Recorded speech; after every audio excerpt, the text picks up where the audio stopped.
Meus amigos, bom dia. Muitas vezes a gente passa por uma fase que a gente fica até sem prazer nas coisas de Deus, a mente. Mas o homem interior, o espírito, a verdadeira pessoa tem que ser diferente.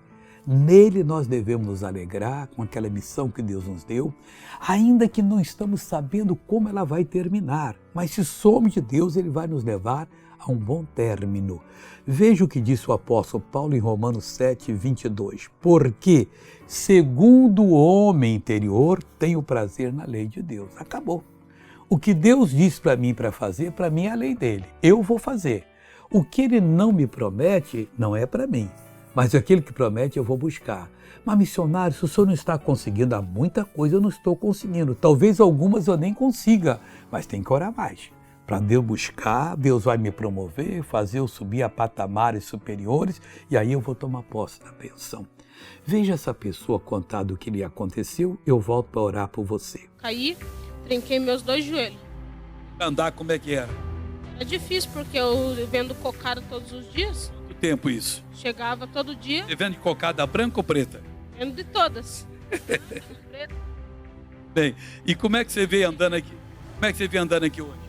Eu vinha só reclamando pra minha mãe, porque não queria vir. Então, como é que você chegou andando? E como é que é a cocada? Você grita na rua?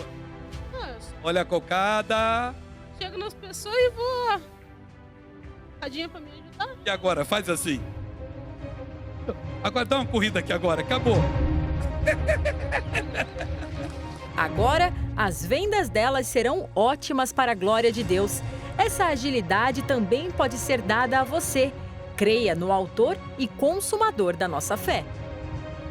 Voltei, vamos orar agora. Pai, estamos orando, clamando, para exercer o nosso direito, tomar posse da bênção e em nome de Jesus agora, Pai, esse mal está amarrado, desfeito e eu mando que saia, desapareça, em nome de Jesus. Amigo, tenha um bom dia, creia e tenha prazer naquilo que Deus fala com você.